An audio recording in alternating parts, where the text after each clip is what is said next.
Semar. Kakang Semar.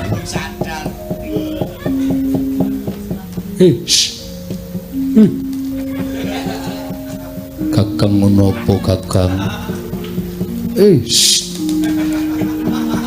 Petro, gawakne pengilon.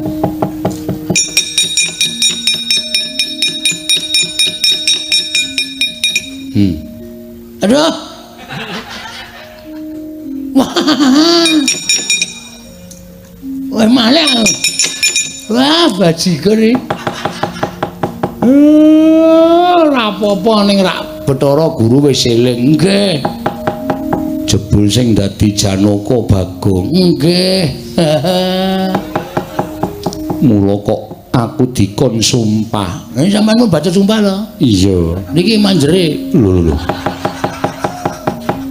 DP dulu mengko tak ngene. Tumbas semen kalih gesik. Iya Bagong mengko bakal ndak paringi. Nggih, matur sembah nuwun. Kang mangkono padha baliya marang jagat. Ulun njaluk pangapura, Kakang Semar ulun nyuwun pangapunten, Petruk aku njaluk ngapura. Bagong ulun tetep bakal netepi apa kang dadi janji ulun Bagong. Nggih, saya Mas mulai yo ndak serah dicepro. Pracenang le nanging sukma. Moksang triya betapa malang nasibku semenjadi tinggal Semar. Aku sendiri tak begitu ku dihina dan gimana.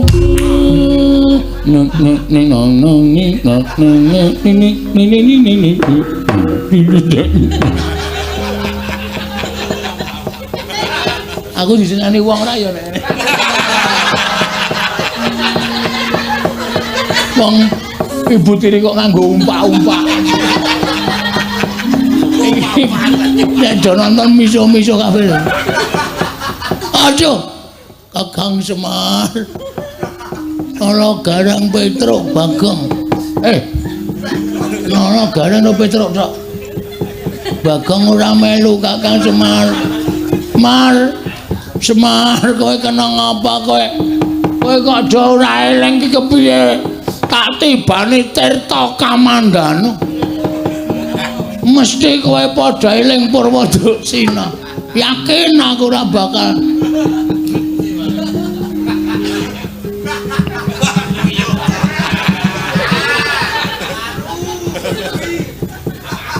Setan ora.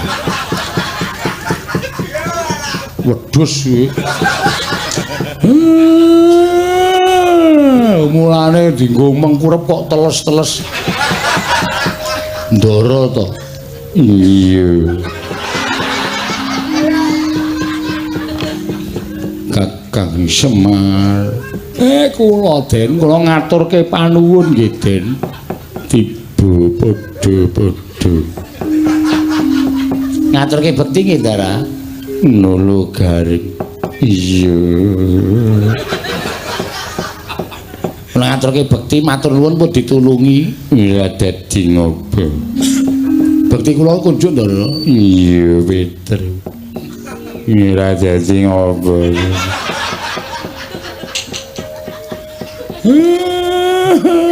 Sampean kok nusul melu bis sing kari dhewe. Nek mboten nonton sampean mboten ajeng ya. Pancen Bathara Guru ki setan. Disuguhi panganan kok. Lah kok dadi ana wisa racun daru beksi nganti semrebet. Wis tak tambani Kakang Semar. Nggih. Wong keracunan kuwi tambane ming degan abang. Degan abang? Iya. Lah iki wau banyu degan abang. Kok mbegagah tak gimbul. Nggih, matur suwun, matur suwun. Sembah nuwun Ndara. Kula wis slamet. Kakang Semar. Kula. Suarane Ndaramu kok dadi kaya ngene. Suarane Ndara kok dadi galur ya, Tru. Oh, enggak kulon mraga kok. Ah iya. Oh, setan ki ora. Galur banget. Enten napa, Den? Kayangan kok ana kepek. Mlebu neng cangkem Kakang. Ah, mboten napa-napa niki dinggo. Dinggo mbangane ora ana samben. Dinggo mil-mil. Mil-mil. Nggih. Terus pripun Kakang Semar? Kula aku mitulungi Kakang Semar tak rimangi Bondayuda karo pukulun Bathara Guru. Nggih, iya. Lah saniki guru teng pundi? Ning sekolahan. Sik, Pak, sik, Pak. Aku kok curiga to iki. Nganggere jak serius kok nglece, jak serius kok menggok iki. Wis, tak takonane. Ndara saged unggul kalih Bathara Guru. Iya, Petro. Aku ditampani guntur geni guntur angin ora apa-apa. Mboten napa-napa. Ora, nyatane ora ana awakku sing babak. Bucik. Toyo wis iki kudu Ndara iki. Ayo diteruske terus dititik terus. Bucik napane? Bucik kulite putung balunge suwek jariki. Oh. Terus sampeyan iso ngalahke Putulung Bathara Guru ngangge napa? Nganggo arit. Sik, mundur, Mak, mundur. Ndur. Ora ana Janaka kok nggawa arit ki ra. Ndur rene. Jan piyayi bagus e. Iya. Ketok iki. Janaka dialem kok melu napuk iki.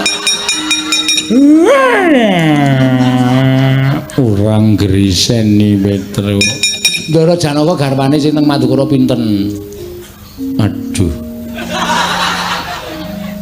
Lali aku. Siji Ndara Wara Sudartri. Utuh. Kuwi bab pembokne Agus. Wara Sri Kandi. Wara Sri Kandi. Angka 2 Dewi Prastiwi. Kae canda we. Sing saking Widara Kandhang sapa? Garwa Senan sapa Widara Kandhang? Ayo. Sing saka Widara Kandhang. Sak letonge ora. Sik, sampean jane sapa sampean? Ayo sapa? Ngaku wae. Ngaku wae ora gelem. Ora gelem aku tak ajar ngono. Ora percaya aku nek Ndara Janaka. Ayo, sapa? Ora ngaku? Wak tubruk cemplung kawah Cadrewa. Iki mereka truk.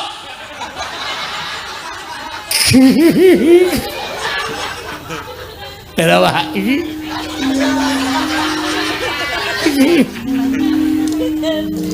Aku kok kaya ora pangling lembeng kok.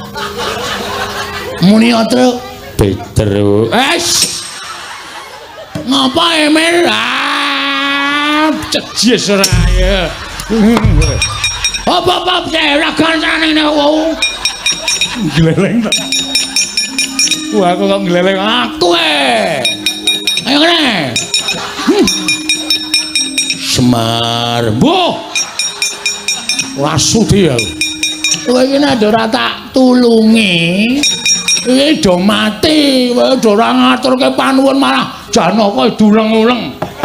Ora sopan babar blas. Ora kuwi jane gak usah ndangane sapa ya, Gong? Aja ngarepku. Nyewa ya kuat kok ora. Aku dadi persis plek ngono lho, kaya ora nganggo sandangan. Aku sowan Togog Emir. Kakang Togog. Heeh. Aku kowe munggah nang kayangan, Gareng munggah nang kayangan, Petro ya munggah nang kayangan. Aku susah. Aku kaya kelangan sedulur. Terus aku sowan ngersane Siwa Togog. Oh, bar kuwi Aku njaluk tulung Wataga. Wah, adimu arep mati. Arep mati ngopo? Munggah neng kayangan. Terus ayo kuwi wis aku sik nulungi, kowe tak dandani. Cara manut aku, kowe njalukmu cara apa? Aku pengen cara Janaka. Oh. Aku munggah neng kayangan mau wis gondol. Gondol apa ayo? Tepungan loro ndo telu. Oh. Do jatuh cinta karo aku. Terus Bathara Guru mlayu saka kayangan. Kowe karo aku rasah lunga saka kayangan. Aja lungguh dampar kayangan ning rasah lunga saka kayangan ning kayangan bae. Sebabe Bathara Guru mesti golek jago. Aku duwe omongno mau. Jalune samene jalune. Jago iki tegese sing arep ngalahke kowe kuwi mergo kowe iki wani karo Bathara Guru ya. Monggo biasane nek jagone iki mesti nang Ngamarta ya Pak. Sajake. Ha iki engko kowe ketemu karo Ndara Janaka sing asli.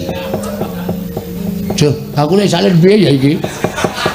Lek salin piye? Ha iki nek ora salin dipanah tugel guluku.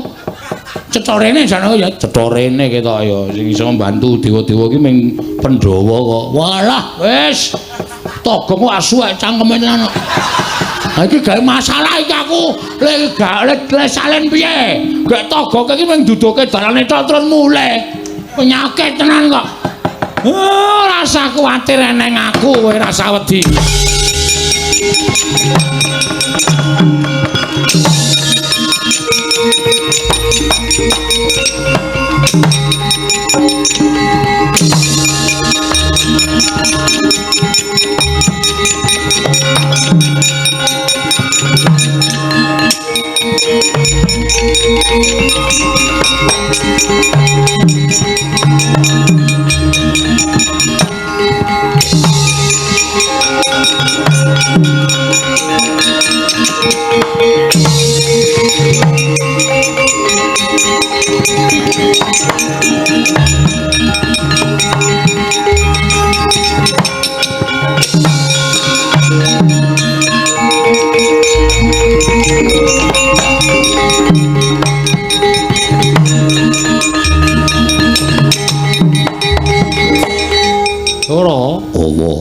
Ora Janaka usek wae ngopo to? Merenahaken kok ora. Iki aku bingunge nggo napa. Kyai Darmaji paring dawuh yen to Panakawan pasewakan ing wis kepungkur ora ketok. Ya. Mula tumule aku didhawuhi supaya niti priksa kalawan kahananing Panakawan. Lah kok dadi ora sowan ki nendi Werkudara? Wah, aku dhewe ora ngerti. Mbuh menyang endi Panakawan? Adat saben Semar nek ora sebo mesti menehi keterangan. Ning ora ana keterangan apa-apa. Tumrap para Panakawan. Wah, apa ditanjike ning Karang Kadempel. Miturut aku kuwi luwih prayoga. Yen pancen ngono ayo budal saiki kosik. Kok kosik ning apa? Rasaku kok ora kepenak ki arep ana apa Werkudara?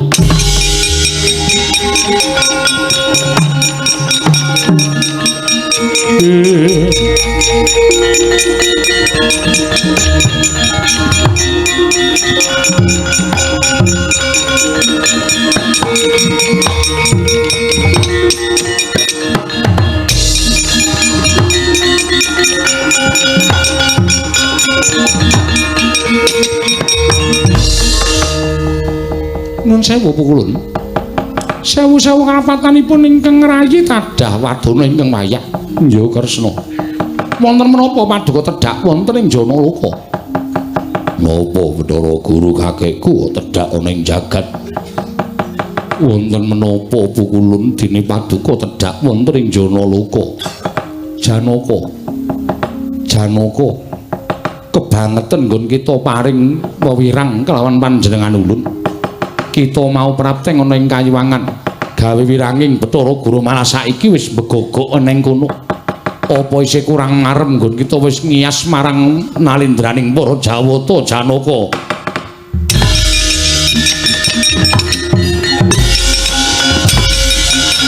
Werkudara.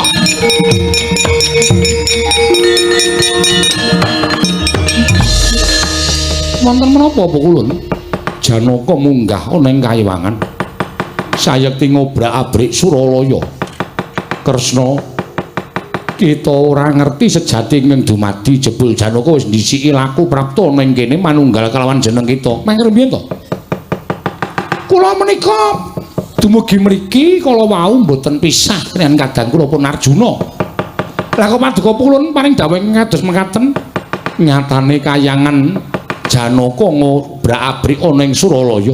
Yen kita ora percaya, ayo ndak kanthi munggah ning kayangan. Mangke rumiyin menika Janaka dipun ajar kadange menika.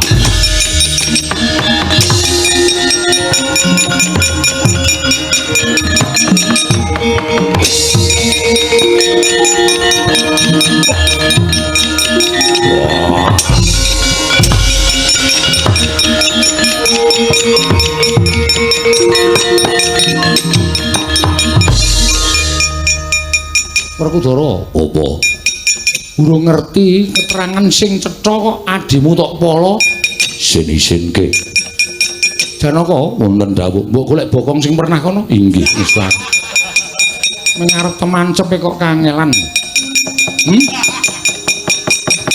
Aku tak takon karo kowe, nek nganti kowe ora ngerti perkarane tumuli kowe ngajar karo adimu, terus adimu cilik loro gedhe tekaning pati sapa sing kapitunan?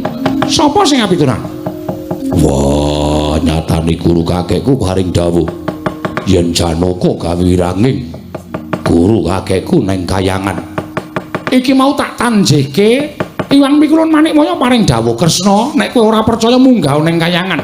Janaka isih mapan ning Suralaya. Ayo, mula ditiliki. Wah, edan.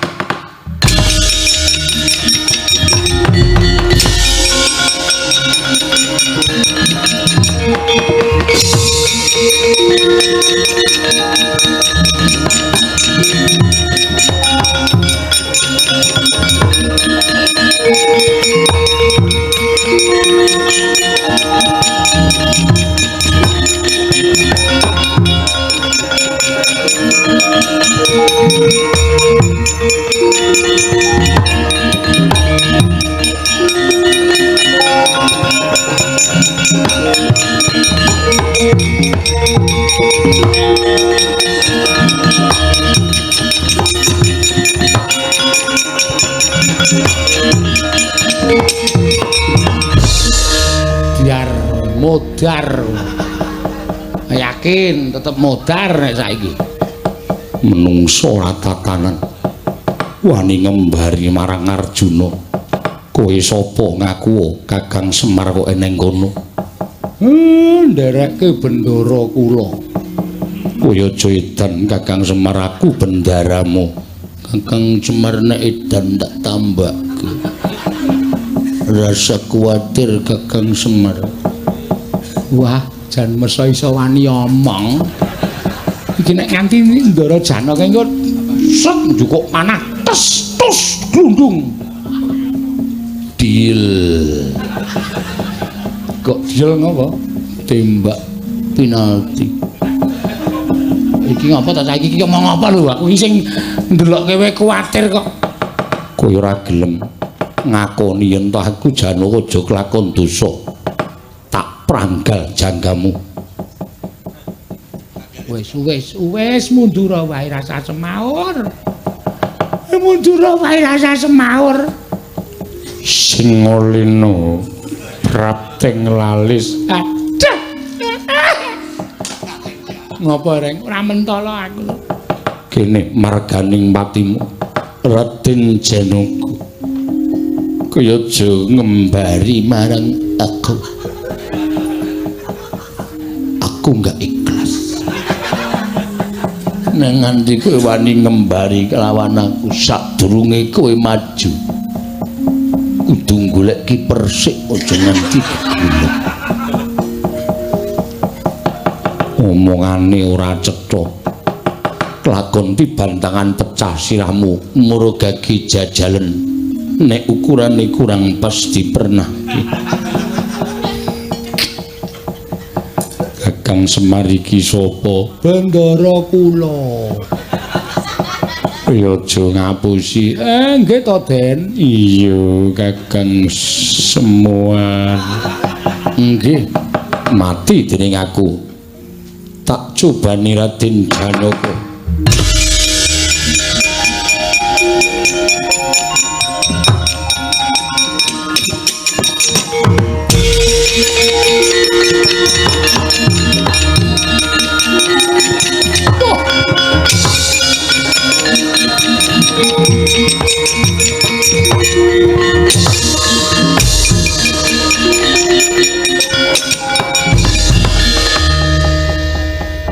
Raden Janaka, aku ora bakal merjaya kelawan wong kang wis ora duwe kekuatan. Kowe tak luwari Raden Janaka, aja melu-melu perkara iki cah bagus. Mundur. Edan isin banget kula wong. Janaka dinganakne Werkudara piye? Waduh, plok ndase.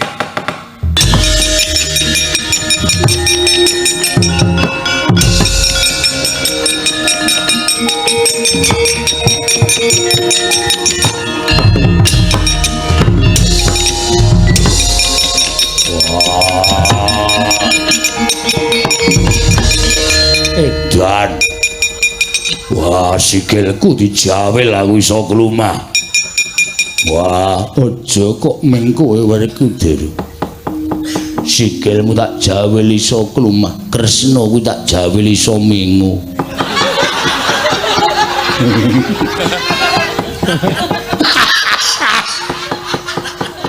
Ngapain Tro? Arep guyu aku guyu trimo lunga. Dijawel iki ya mesti mengo ae. Masa dijawel kok ora mengo. Arep ngopo kowe nutun Ndawarawati? Adi-adimu wis padha kalah kabeh. Kowe wani karo aku sing tak wedeni apamu? Kowe wani karo aku apa kira-kira kowe kuat nampani senjata cakra? Ora kuat tak becak. Kowe kuat nampani pusakaku Kyai Kesawa. Kowe dadi buta, aku dadi semut. Semut mlebu ning irunging buta. Tak gerogoti otakmu kuwi tekaning pati. Edan iki Janaka iki sekolahane ndi ya Werkudara? Ora weruh. Wah, jengkel aku weruh ket mau. Wah, nggugu karepe dhewe. Njupuk gada rujak polo. Njupuk ning sing pedes. Wah, setan.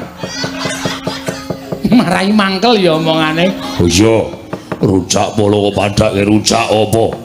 Muni sing pedes. Semar. Semar, ora cengengesan kowe. Semar, maju rene.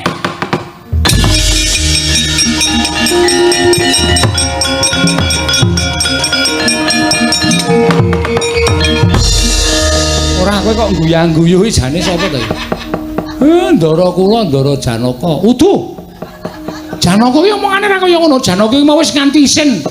Lho saiki ning njaba. Kae lho. Mogok-mogok. Kula nek matur mengke ndak. Niki mang sia-sia. Ora. Ana kedadian kaya ngene iki mesti ana perkarane. Perkarane kowe crita. Kula niku mung arep nuruti anak kula li arep bangun. Ngapa Ndara? Aduh, aku gak tahu. Lali kula. Bangun desa. Ning ora duwe prabeya, mula kula pengen bantu. Ning gandeng kula niku ya wong saking ora duwe kekuatan apa-napa. Terus anak kula Bagong sumpah. Sumpahe Bagong apa? Nek ora kelakon bangun trima dientrengake patine. Ngoten niku lho, Bagong sumpah ngono nggih. Bathara Guru tedhak teng Karang Kadempel. Ngluputke Bagong ning kula niku jare ngerti legetane ati Bathara Guru niku kalih kula wis sengit suwe. Mula pendak-pendak ana lakon mesti Bathara Guru ngewangi Durga njangka pati kula ora nggih to? Iya. Mula bareng Bagong aja diboyong teng kayangan merga sumpahe Bagong jare ngoyake Bali Marti Kundamanik. Kula sing dadi ijole. Kula ngijoli anak kula Bagong munggah teng kayangan. Lah kok tenan? Tekan kayangan kula disugata tembung sing apik, sing manis-manis. kula diwenehi pelemperta nggo jiwa jambu diponirmala. Barang kula pangan jebul wis diborehi wisa racun. Semrepet kula ora weruh napa-napa, ngerti-ngerti ditulungi Ndara Janaka enten pinggiring kawah merga kula diblicuk karo Bathara Guru. Oh iya. Sik to, nek aku tak omong menengo wae. Aku bendaramu Semar. Bendara ning menengo sik. Iya. Ngoten niku lara-larae. Mula kayangan dijeki Ndara Janaka sing niki merga Bathara Guru pakartine elek. Taunana Windanana nek mboten nyuwun ngapura karo Ndara kula Janaka sing niki, ora arep kula balekke teng ngarepe Bathara Guru.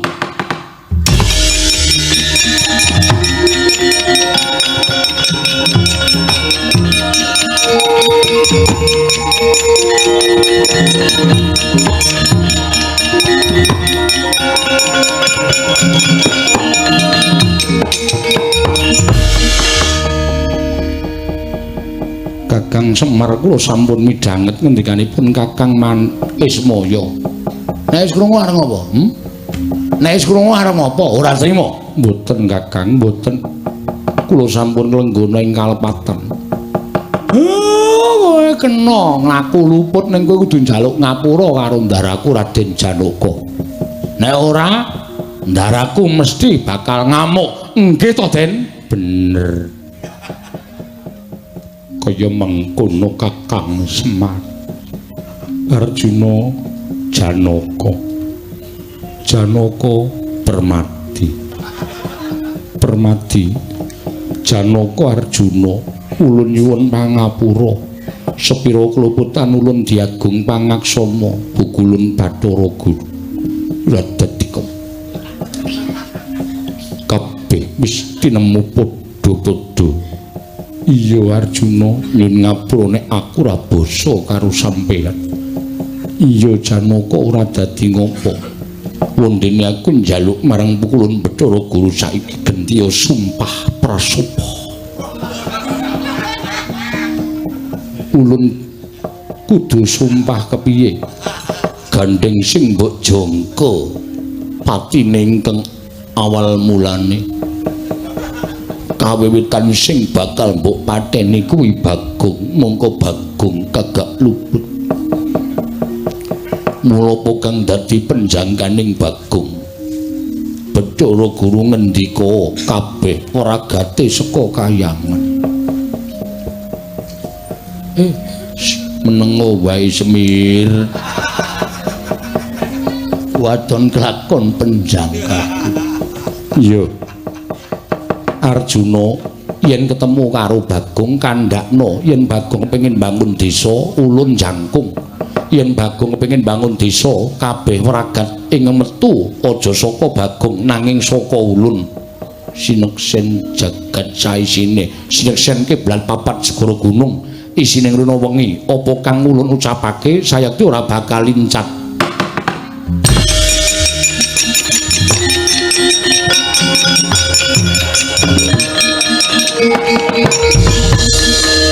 Kakang Semar, Kakang Semar.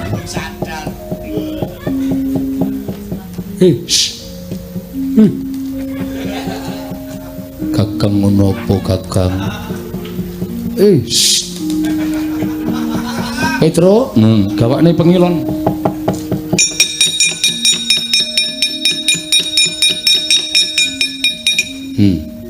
Aduh. Wah. Wah malah. Wah bajigur iki. Ora apa-apa ning rak Bathara Guru wis eling nggih. Jebul sing dadi Janaka Bagong nggih. Mula kok aku dikon sumpah. Sampeyan mau baca sumpah lho? Iya. Niki manjere. Lho. DP dulu mengko tak ngene. Tumbas semen kalih gesik. Iya Bagong mengko bakal ndak paringi. Nggih, matur sembah nuwun. Kang mangkono padha baliya marang jagat Ulun njaluk pangapura, Kakang Semar ulun nyuwun pangapunten Petruk aku njaluk ngapura. Bagong ulun tetep bakal netepi apa kang dadi janji ulun Bagong. Nggih, ngestaya Mas ya mulai ya ndak serah dicemplungke kawaca ndak ya.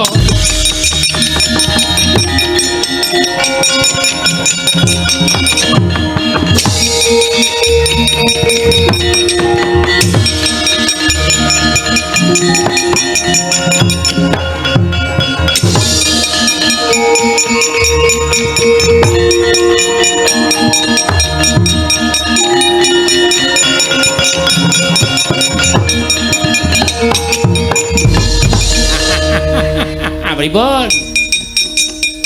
Lah nek Bathara Guru niku diumutke Sang Hyang Bathara Wenang menika kajen.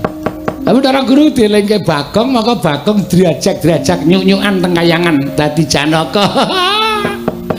Mula panjenengan niku aja sok tumindak elek mengko ndak kewirangan. Kula mboten rumaos kewirangan, Kakang. Kok ngono kok ora kewirangan ya dilehke nang ngarepe Kresna nang ngarepe Werkudara. Mendina karo Bagong nek cara kula ya isin wirang bebarang. Namung sedaya dados panodi itu merapipun ingkang rayipun Manikmaya. Kakang ing mekaten dados pamecut anggen kula tansah naliti menapa ing badhe kula tindakaken. Sae, monggo Kakang. Sami ngupakara kayiwangen wangsul dhateng asal mulanipun tentrem ayem niring sambikara. Nggih ngestaken dawuh Di.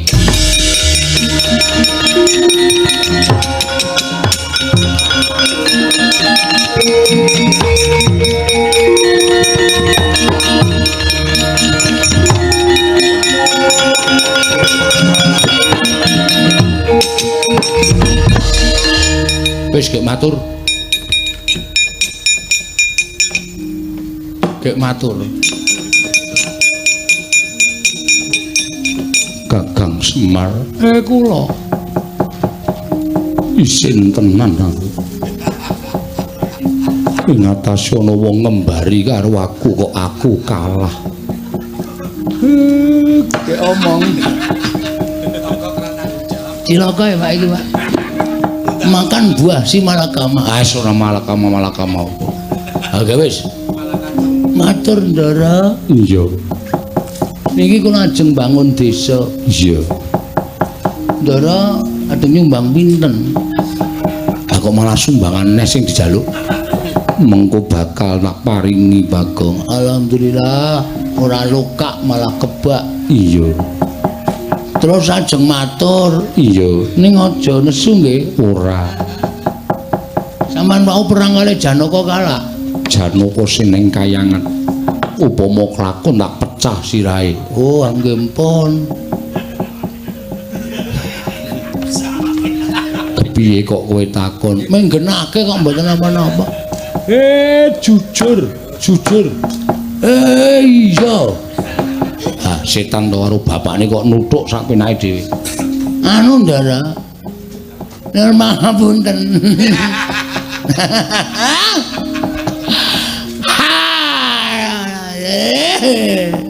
Ngopo Bagong?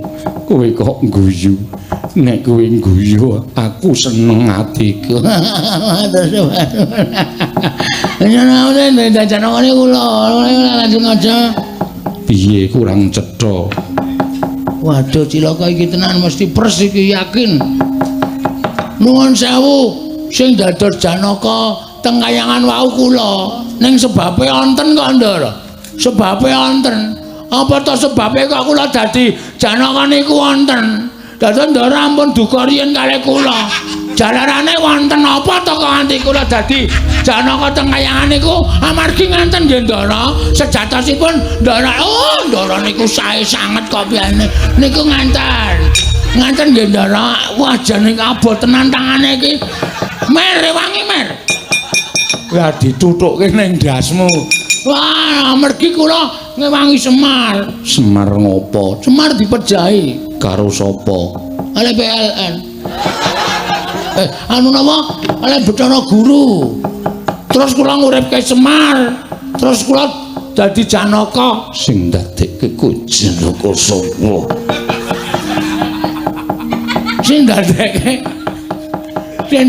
Janaka Siwatagak. Ndadak ngene toko iki. Lah kula ora ndek kanca. Sing ewangi kula nggih Potogong, nek ra sedaya manggih Padang. Ati balen iki tanganku aja digoceki sapenake dhewe. Nek tok goceki aku ora iso ngopo-ngopo.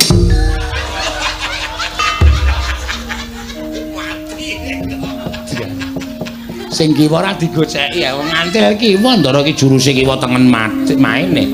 Ambake kadake wong edan bebeda bendara nyun pangapunten ya ora dadi ngopo alhamdulillah selamat Gong golek ndara Werkudara kowe ngapa itu tumbak cucukane ora ngerti mau takoke kok bakon endi terus kula goleke aku ngono wah bandem dasmu lho mbok ora golek sengsaraku aku wis entuk sumbangan saka kayangan barang ora lagi sengsara ndak tuman aja mau ora ono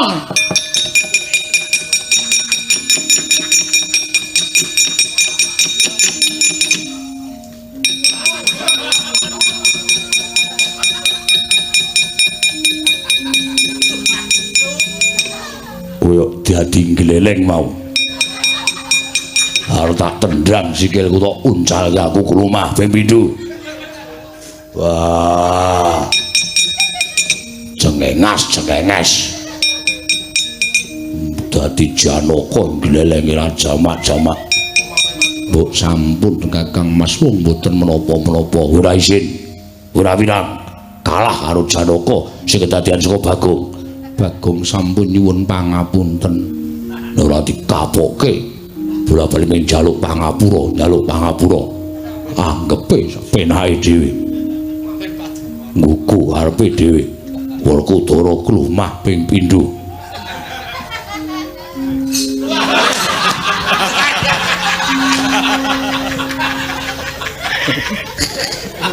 mencolot saltoe main coprae waduh padake nyepelekke ora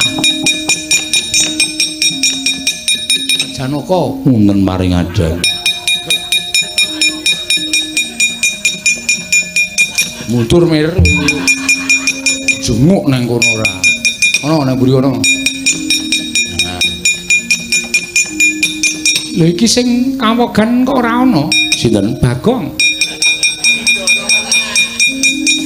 salam meneh ora sing arek-areke kowe iki sapa wong aku ora ngopo-ngopo lah nek aku perang kowe tak salahke wong aku ora perang kok ngono kuwi lho wong jiwa besar ngono kuwi ora kaya kae sing gedhe dhuwur kae nesu barang dikalake kok wong ora entuk kalah Werkudara iki ora entuk kalah wae piye rewek cuwek ndasmu wah Gong mbok wis ngopo to Bagong nun kejaba kayangan iki ya bendaramu kabeh nggih nek kowe pengen bangun desamu aku ya bakal bantu tenane iya aku ki bendaramu seneng tenan aku bakal kelakon tenan tak bantu donga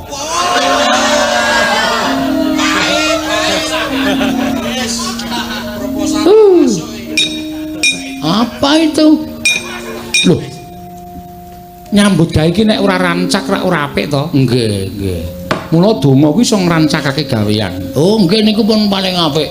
Werkudara bantu apa? Bantu jotos e. Jotos.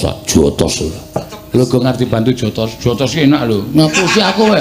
Ngapusi aku kowe. Aku wis ngerti jotos ki ngampleng e. Kok enak ora? Sampun paripurna. Pikiran kula wis entek tekan mriki niki. Ini gelem ora gelem nggih pun rampung tekan mriki niki Ndara.